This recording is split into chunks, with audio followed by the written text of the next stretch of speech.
always looking for ways to help others. And he used to run 100-mile races, and he was able to walk at one time until he became sick. So now he's kind of shifted gears, and he's learning his own ways of this new lifestyle and finding ways to cope and help others. So.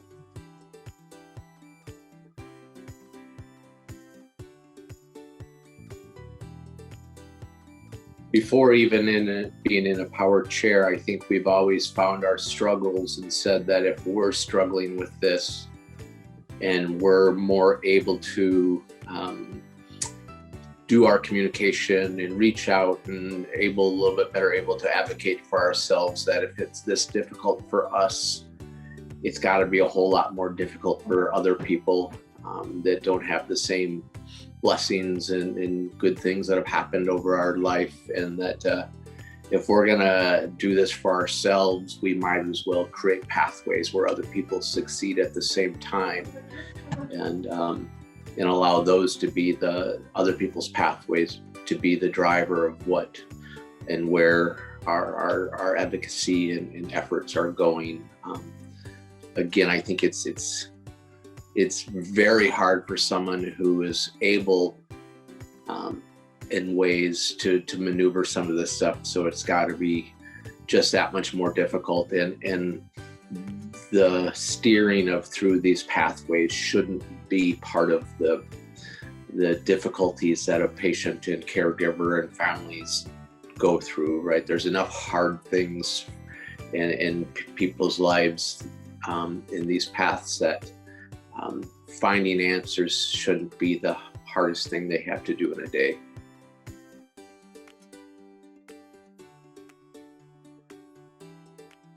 We're pretty active people normally.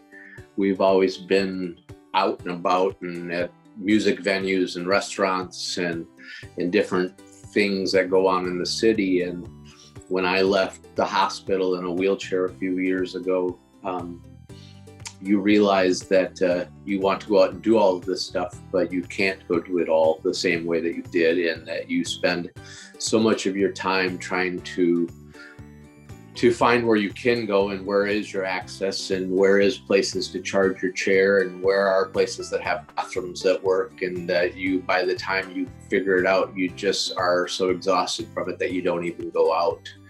And for someone like me who is kind of a screaming extrovert, for me to pull back from the city and the mental strain that happens within your own mental wellness with some of these challenges that, again, I find myself to be a pretty positive, forward-thinking person, and if I'm struggling again, then there's people that don't even have the same, that are struggling much worse than me trying to do the same things. And right, there's no pathways and marks to say that when you're in a low chair, you can't go to a place that has high tables. If you're in a power chair, you can't go to a place that has low tables without wanting to having to sit sideways at a restaurant, or which restaurants have a 6-inch bump to get in, but when you called there, they said they had no steps.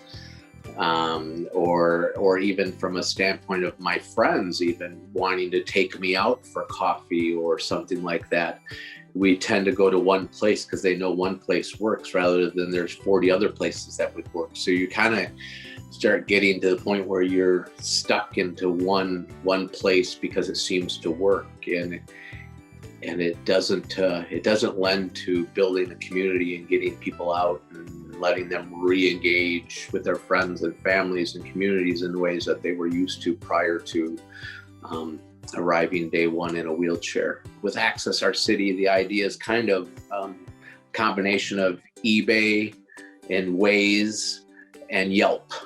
It's kind of like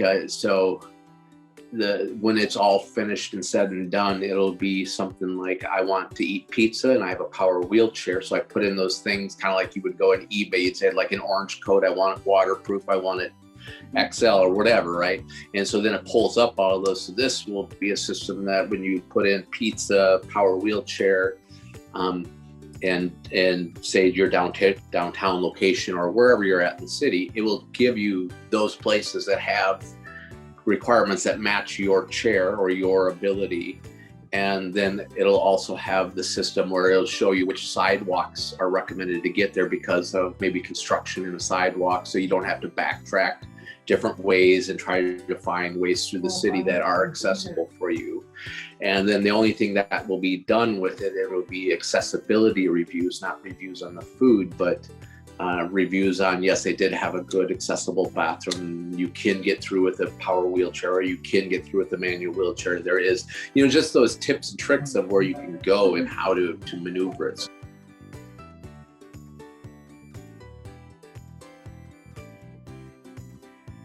10, I was diagnosed with lupus and ran into some of the same problems where everywhere I went, I couldn't get information that I wanted.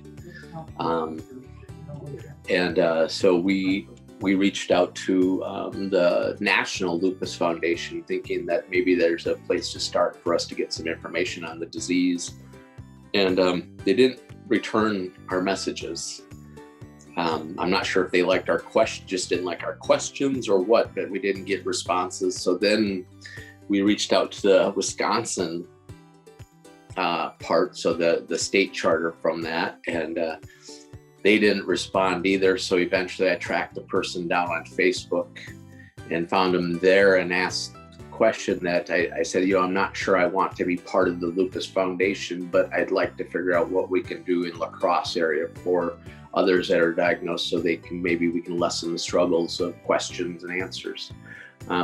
I was responded back at that point saying that they controlled the state of Wisconsin for the bylaws, and so they didn't have any interest in serving the La Crosse area. And I was kind of taken back by the idea that they used the word control rather than serve, because I kind of think that nonprofits should be in the serving role, not the control role. In 2012, I think we actually became a 501c3. With that, we help patients locally, either with information once they get their diagnosis and they're scared and they don't know what questions to ask, even when they talk to a doctor again, or why are they being prescribed medicine for a kidney transplant or heart transplant or for chemotherapy, but they don't have, why are they doing this stuff? So we started it in 2012. We created a fundraiser that's in its 10th year now. And,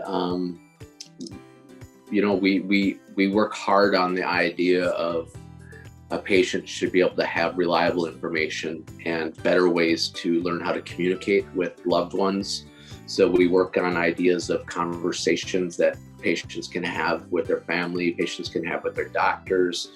Yeah, we're finding there's a lot of either misinformation or no communication or lack of communication. And we don't blame the medical field. I mean, they're swamped. And, they're seeing so many patients. It's just a way for us to help guide patients to know where services are and who they can call for help. And there's too much wrong information out on the internet to try to give them some good information to help them.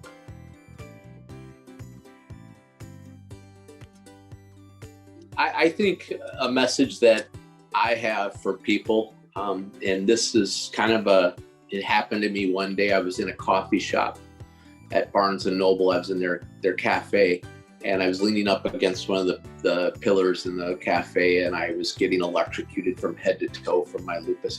Mine's mostly neurological, so I have electricity that flows through my body all the time, so I get shocked everywhere.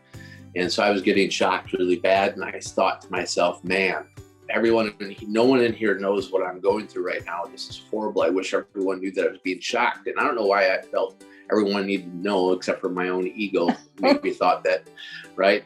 People need to know how strong I'm being right now. And so that had me thinking that the idea of, and it goes into the you don't look sick, it had me saying to myself, if I'm suffering quietly, who else in this cafe is suffering quietly? So there's that idea that you don't know what someone's going through based on looking at them. And if nothing else, at the end of the day, if we just are kind to each other without having to, just assume that everyone's going through something that you know nothing about, and just be kind. You don't have to give compassion and fix and help people in every way that possible. You can help people just by being nice to people, and that's enough to help someone through that moment. And they don't have to go, man, if that person would have only known. So that's the whole idea of we've kind of attached "you don't look sick" with "be kind," because the two of them, and I really do believe now in my heart of heart that I don't know if you can drive by a house without thinking that there's people inside that house that are suffering in some way from some anxiety. We say that everyone puts their pants on the same way, and I believe it. Everyone puts two legs in if they have two legs, and every one of those people have anxiety of something, right? So to think that we're alone in our suffering, when really, with some kindness, we can be together in it.